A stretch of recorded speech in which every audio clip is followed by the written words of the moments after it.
Hey guys, what's up? So I thought I'd give a little update, and I felt like making this video because I kind of thought it would be a cool idea. I've only seen this kind of top 5, top 10 list thing done a few times, so I thought I would, kind of throw my hat in on it. Or give my 2 cents. But before I even get to the list, I should say a couple things.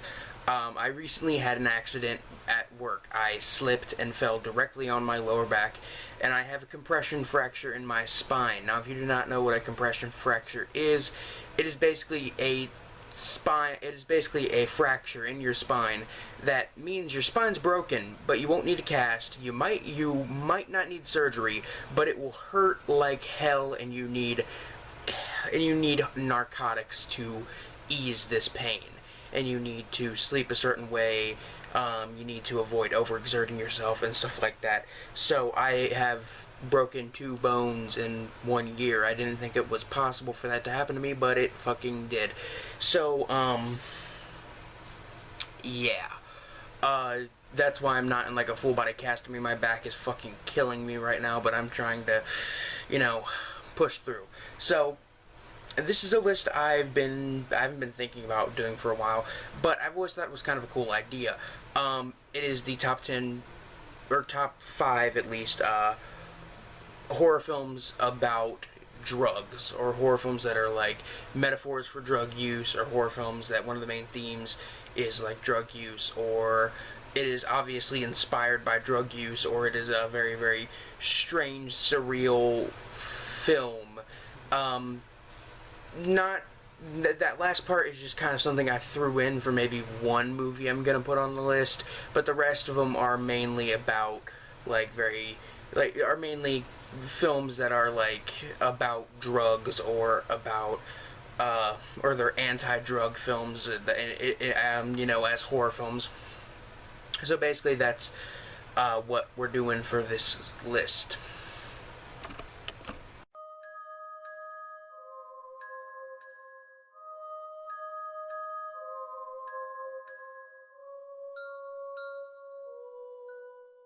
So, starting off at 5, we have a kind of surreal, shot on video, kind of science fiction, dystopian future, some animated live action horror film from director Jimmy Screamer Claus. I'm, of course, talking about Reality Bleed Through, a film I watched quite recently.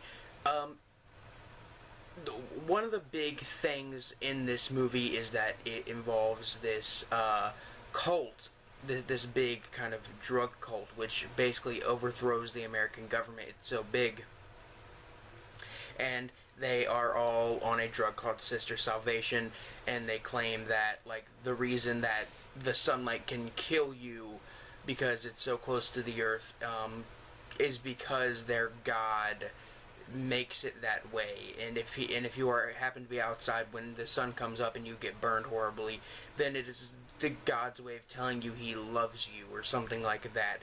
It's a very strange, surreal experience, and one I would say that is, and one that I would definitely say is worth watching if you are into very low budget, kind of very surreal films. It's definitely not for everybody.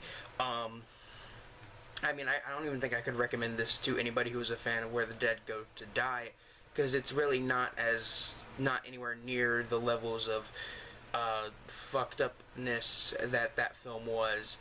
But I still kind of like it. It's a really solid movie. It's very creative and very, very watchable. Definitely a very watchable film.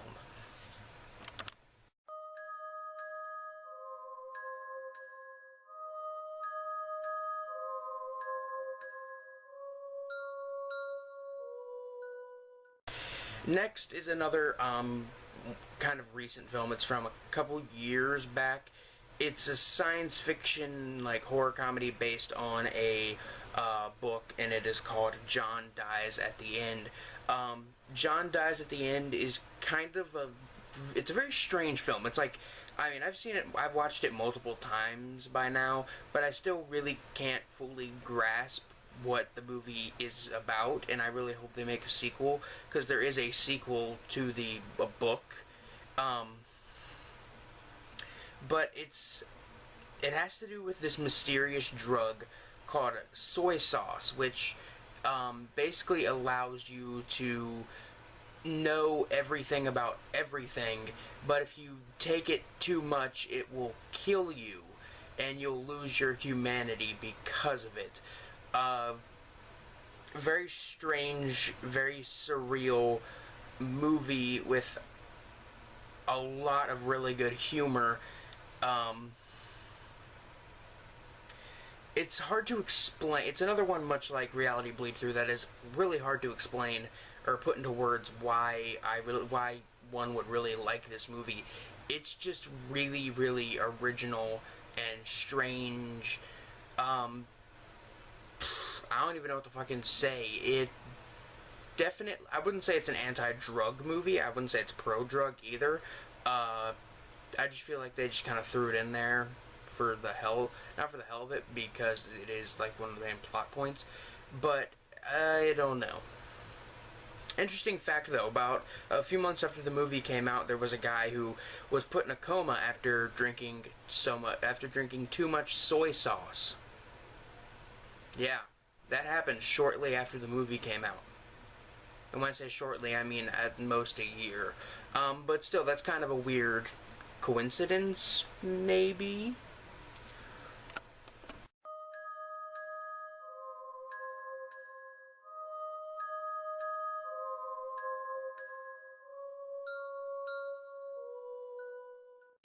Okay, next we have the first Frank Henenlotter movie I ever saw, which was Brain Damage. I actually rewatched this film for the first time in years today, and it's just as fun as I remember it being.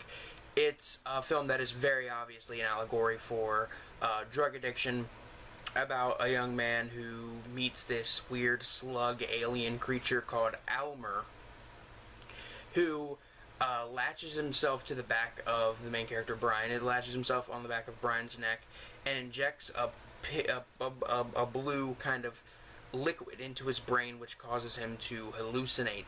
And it is a very addictive substance. Like, it is extremely addictive, and the withdrawal for it is so severe. It is extremely severe. And it's basically about the guy trying to feed his habit, but then slowly finding out that the only way he can feed his habit is by killing people and providing Almer with human brains to eat, which is a really cool kind of twist on how, like, you know, your drug use affects everybody.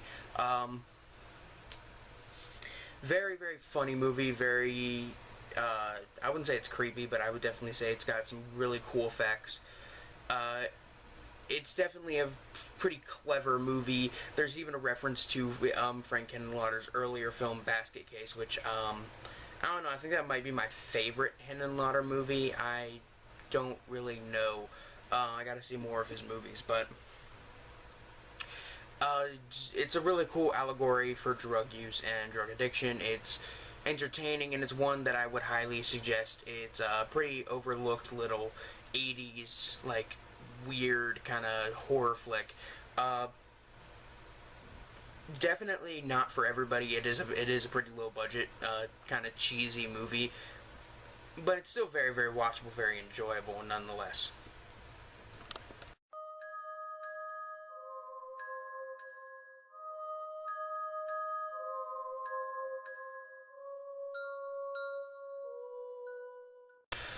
Alright, here we go. Now we get to the one that I said I made the rule for, basically. The thing about it being surreal. I'm talking, of course, about the 1988 surrealist family stop-motion animation, live-action, fantasy, horror, drama, comedy from the Czech Republic, which is Alice. Alice is from a director whose name I cannot pronounce for the life of me, and I absolutely adore this director. I've seen a good amount of his short films. I've seen Little Otik, which is probably my favorite film from him, and another one of his feature-length films, Alice, which is the film I'm talking about. And it is basically a extremely surreal adaptation of Alice in Wonderland. Like, if you thought Alice in Wonderland was strange and surreal before, you have not seen anything yet. Now, there are people that will say till the day they die that Alice in Wonderland is actually just a big allegory for drug use, or it is just basically this girl just ate some mushrooms and kind of walking through the forest and she thinks she's in Wonderland. And I'm not gonna lie, that's kind of a cool little theory, but it is kind of invalid. But that's what the director was kind of going for. He wanted the film to be kind of like he wanted the film to look and sound like a bad trip. He wanted it to be like almost a kind of very, very lucid kind of dream or nightmare. And it really is probably one of the all-time creepiest movies for, like, in this movie, again, it even says at the beginning of the movie that it is a children's film, and it is probably the creepiest children's film I've ever seen. You know, there are a lot of debates about the creepiest children's film of all time, you know, and it usually goes to stuff like The Witches or Return to Oz, but no. Alice from 1988 is probably the absolutely most terrifying children's film I've ever seen. And, yeah, it's really, really strange. It's really, like I said before, it's a surrealist film. But it is, if I've ever seen anything that is as close as I will ever think I will get to having a bad trip, that's probably as close as I think I'll get.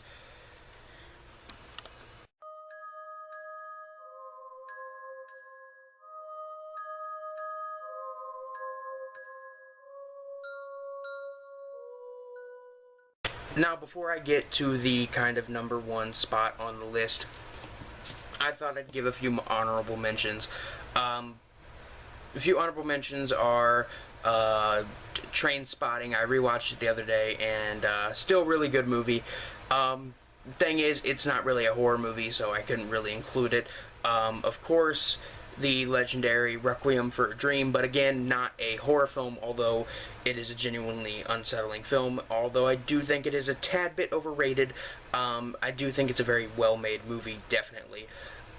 The Shrooms is another one. I would have put it on the list. Problem is, I first saw Shrooms a very long time ago, and I don't remember anything about it, and I haven't watched it since. So I can't really put a movie on here that I haven't seen or can't remember anything about it. I haven't seen it in years or can't remember anything about it.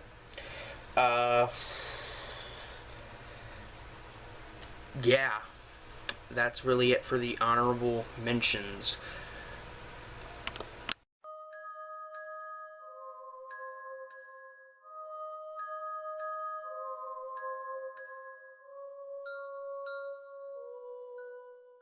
Alright, the number one spot goes to the legendary body horror, drug, metaphor, weird ass shit, fucking, you need to watch a 40-minute long fucking film analysis video to fully grasp what this film is actually about, level of fucking drug movie. It is David Cronenberg's Naked Lunch, the adaptation of William S. Burroughs' novel Naked Lunch. Now, I've read Naked Lunch. It is a very, very strange, surreal, and interesting little book, and it's extremely offensive and violent. The movie, on the other hand, is not really that offensive or violent, but it is still very, very, very strange. It has to do with a guy who gets addicted to the like, he's like a exterminator who gets addicted to the stuff that they use to kill the bugs, and then he accidentally kills his wife, and then he goes to a foreign country where bug typewriters and giant alien things called mugwumps show up and kind of talk to him about why he killed his wife, and it turns out like his wife was actually like a praying mantis, or I think it was like a centipede disguised as a human woman, and she didn't actually have a choice in marrying him. She had to because she was like a undercover agent for Interzone Incorporated. If any of this sounds confusing, don't worry, because it only gets worse from here. I'll definitely say it has some of the weirdest scenes I've probably seen in any movie ever made, and there are very few movies that really confuse me this way. I mean, I've heard people say that, like, Pink Floyd's The Wall is a film that is impossible to understand without getting high, and yet I completely understand Pink Floyd's The Wall. I mean, it's taken me a few times to actually watch the movie and fully grasp it, but I do get what it's about. This film, on the other hand, is one I had to do a lot of research on, read the book it was based on, and watch a video that's like, I think about 30-40 minutes long, about that, like a 30-40 minute long film analysis of Naked Lunch and what this person thinks that it's about. And apparently the movie is actually just one big drug trip of the main character getting high on like mugwump jizz and fucking black meat, which is like the insides of these giant black centipedes, and then there's the bug powder, and then there's like the scene where he opens the bag that had his typewriter in it, which was a beetle that got torn apart and it was all bloody and shit, and then the not the bloody like torn to pieces beetle was in there, not the pieces of a typewriter were in there. What was in there was just a bunch of empty pill bottles and like used syringes and a bunch of drug paraphernalia. It is like, if it sounds like I'm explaining this film wrong, if it sounds like I'm having a hard time explaining why I would put this film at the #1 spot, that's the thing. This film is impossible to understand unless you do a shit ton of research, which is why I will leave in the description the link to the film analysis of Naked Lunch, because I'm sure that I fucked up the analysis of it majorly. But anyway, guys, that was my top 5 drug horror movies. It was an interesting video, definitely. I think we all learned something about ourselves. And, anyway, guys, I will see you all next time. Peace.